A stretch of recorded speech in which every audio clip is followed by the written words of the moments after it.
Bonjour, je suis Clémentine Castro, neuropsychologue du LORCEP. Bonjour, je suis Béatrice Lintingre, assistante sociale au réseau LORCEP. Nous allons aujourd'hui vous parler du permis de conduire dans la sclérose en plaques suite à des changements législatifs. En effet, depuis le 28 mars 2022, la sclérose en plaques apparaît dans la liste des affections médicales incompatibles ou compatibles avec ou sans aménagement ou restriction dans l'obtention de renouvellement ou le maintien du permis de conduire. En effet, au même titre que d'autres pathologies, comme le diabète, l'apnée du sommeil, il est écrit aujourd'hui dans la loi qu'il est nécessaire de faire valider son permis de conduire si les patients présentent des difficultés, des handicaps, qu'ils soient visibles ou invisibles. Et nous allons vous détailler ça aujourd'hui. Peux-tu nous en dire plus sur la visite médicale d'aptitude à la conduite? Oui, c'est une démarche qui est de votre propre initiative, mais obligatoire si votre état de santé le nécessite. Dans ce cas, vous devez prendre rendez-vous auprès d'un médecin agréé par la préfecture. Attention, il ne faut pas que ce médecin soit votre propre médecin traitant.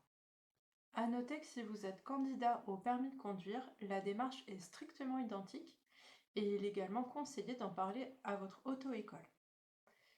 Pour information également, la consultation coûte 36 euros et elle n'est pas remboursée par la sécurité sociale. Elle peut être gratuite si votre taux de handicap ou d'invalidité est égal ou supérieur à 50%. Faut-il en parler à son assurance? Non, ce n'est pas obligatoire.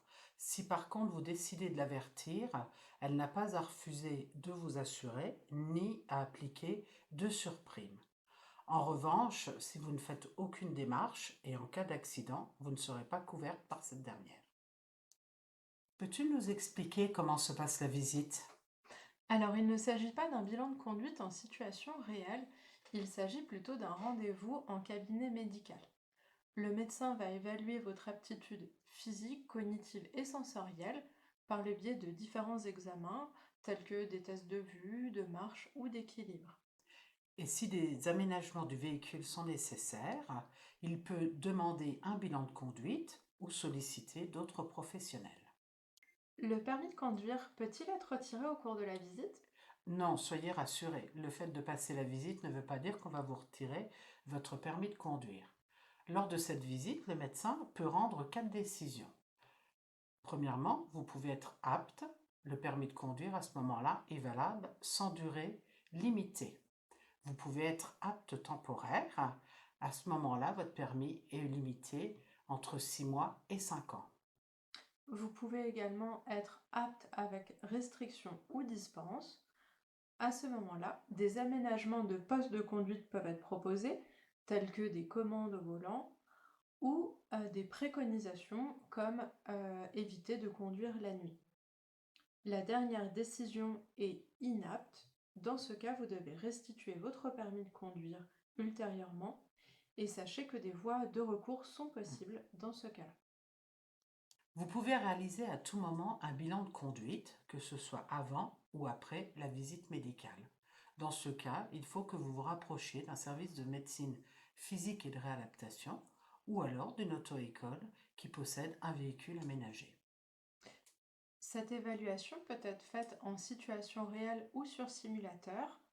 Vous serez alors évalué sur votre maîtrise des règles de circulation, sur votre aptitude à réagir aux diverses situations en conduite.